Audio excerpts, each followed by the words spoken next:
Okay, so here we have our YS91SR, and we're now going to disassemble this, show you how to take it apart for maintenance or a replacement of a piston or whatever. So I'm just going to completely disassemble the engine. First thing I'm going to do is remove the pump and the carburetor and put those to one side, and then we'll disassemble the rest of the engine. And then once I've done that, we'll come back to the carburetor and take the carburetor apart. And then following that, we'll reassemble the carburetor and then reassemble the rest of the engine. So to start off with, we've got to remove our carburetor, and in order to do that we have to undo these 4 screws on the pump. That allows this plastic piece to come off the bottom, and that allows us to get into these screws here, and you can see the head here, which basically goes all the way through there and bolts our carburetor on. And there's one there and one the other side, which is hidden behind the nipples here for the pump. You can kind of see it in there. So first job, undo these 4 screws and take the pump off. Okay, so there we have our pump removed from the underside of our engine. So you can see we've now got access to those 2 screws to remove the carburetor. Just to have a quick word about the pump itself, this is exactly how it came off the machine. Okay, so this top piece here comes off, you can see, and basically inside that is a diaphragm, and it's this diaphragm which basically works the pump and pumps the fuel, and that is actually keyed. It only goes in one way. So if we just take that off, you can see that it's got like a black piece underneath it and then a smaller black piece on the top, and it's the smaller black bit that goes towards the top, and then you can see the mechanics of the pump underneath there. So that goes in like that, and then that piece on top, like so. Okay, so we'll put that to one side,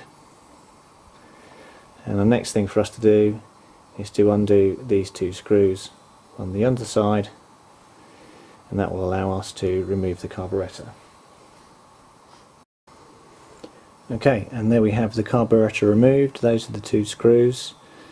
You can see where it sits on the top of the engine, and here is our carburetor all in one unit removed from the engine.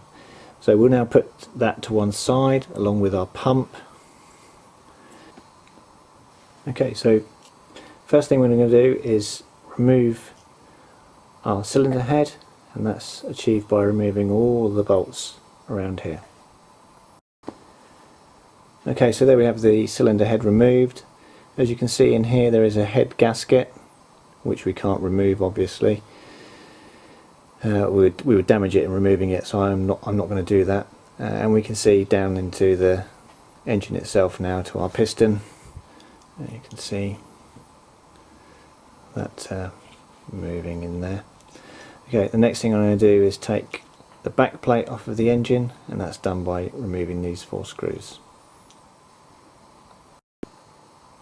Okay, so there we have our back plate removed. Notice this has like a rubber seal on it, which we could replace if need be. And we can now see into the rear of our engine. We can see the con rod there, and we can obviously turn the engine over from the inside. The next thing we're going to do is remove the piston liner, and that should allow us to get at our piston so we can remove the piston. Okay, so to remove the piston liner, and I've just popped this up a little bit so you can see it, and this is the piston liner itself here.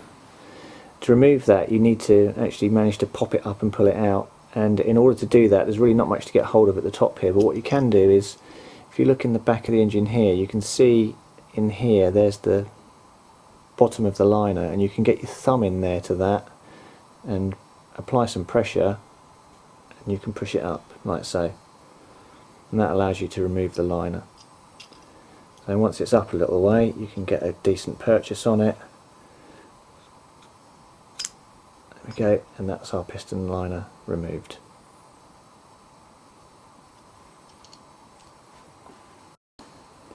So the next thing we're going to do is remove the conrod from the shaft, the main shaft of this drive shaft here of the engine.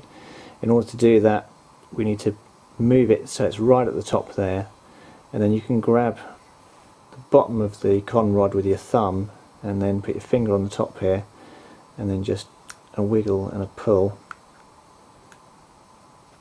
It does take a little bit of doing.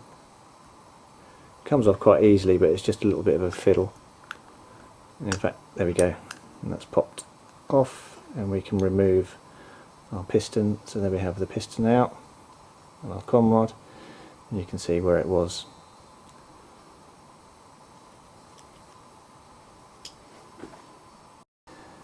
Okay, so I've just put the piston to one side for a moment. The next thing we're going to do is to remove the main drive shaft from our engine block. We obviously need to take the nut off of here and washer, like so. Now this is a new engine, so it may be possible that I can just with some pressure push this out. With a engine that's been run, this is likely to be a bit sticky in here, so you should be able to knock this out with a rubber mallet. Don't go crazy on it, but a reasonable tap on here should loosen that and allow it to come out through the back of the back plate from the back of the engine here. But I'm going to try and pressure that out without using a rubber mallet, and I'll come back in a moment with that removed. Okay, and there we have our drive shaft removed, and our engine, the only thing remaining in it is the back bearing and the front bearing, which for the purposes of this video I'm not going to remove. But if you do need to remove the back bearing, typically the way you would do it is to put the engine in an oven, heat it up to about 150 degrees, and then just a good tap on a hard surface and the bearing should fall out. Front bearing, a little bit harder to remove because it's quite a tight fit, but it's effectively the same process. You heat the engine up, and then if you can get something through the engine to place against that, and then again a tap with the rubber mallet to knock that bearing out of the front. Okay, so the last part of disassembling the main body of the engine is getting the conrod out of the piston itself. When you look at this, what you'll notice is that there is a kind of a spring washer which sits either side. On one side you'll see there's a little bit that, I don't know if you can see this on camera, but there's a little bit that sticks down in there, and you can get hold of that with needle nose pliers and just pull it out, and then that allows you to push the pin, which is basically going through the conrod here. So you can see the conrod is on a pin at the top there. That pin, once that spring clip is removed, can be pressed out and then the conrod can be removed. Okay, so there we have the little spring clip I was referring to removed. And the next thing to do is to press the pin here out, and this pin is very, very tight, so you need to find something that can sit up against the face of the pin there that will allow you to apply some pressure to push it out without damaging the pin or in fact your piston. So good selection of the right tool to push that out is essential here. Okay, so there we have the pin now poking out a little bit, and we can now potentially pull it out the rest of the way. I can't get that off there just yet. No, that's too tight, I'm going to have to pull it out a little bit further. Okay, a little bit more pressure and the pin is now a fair bit further out, and as you can see the conrod is now removed. The only other thing that we could remove potentially is the piston ring, which I'm not going to do, and basically you just split it apart here and pull it off, but typically that can damage the ring when you do that. You only want to do that if your ring is already knackered and you need to replace it. Mine obviously, because it's a new engine, so I'm not going to try and take it off. Okay, so that's the disassembly of the main body. now we come back to our carburetor. Here we have the carb, and we're now dealing with disassembling this. The easy things to remove first are the needles, so we can remove our mid-range needle here first, and that's literally by unscrewing it like so. And that's our mid-range needle removed, and then we can remove our high-end needle as well.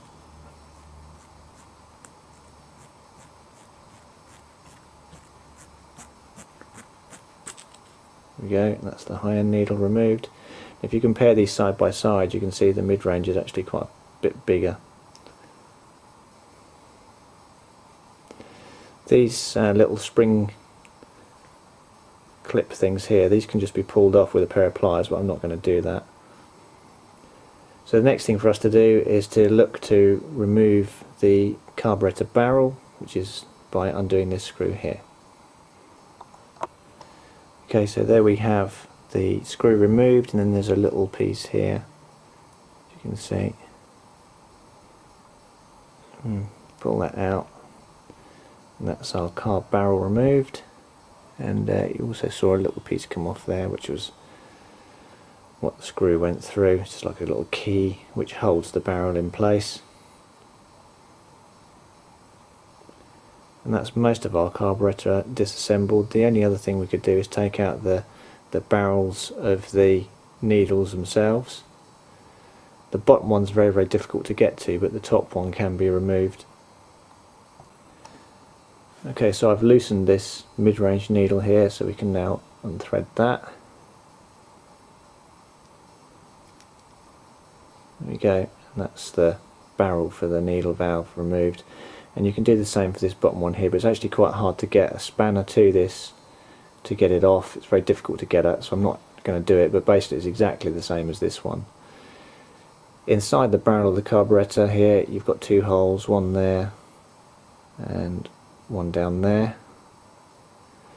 And if you're having problems with carburation, then it's an idea to blow those out with a compressor, and that may well solve your problem. But that's the carburetor disassembled. I don't actually know how this plastic piece here comes off. It looks like it's glued on or something like that, but I'm not going to remove that. It's just a base plate for the carb itself. Okay, so that's our engine completely disassembled, and the next job is to put it all back together again.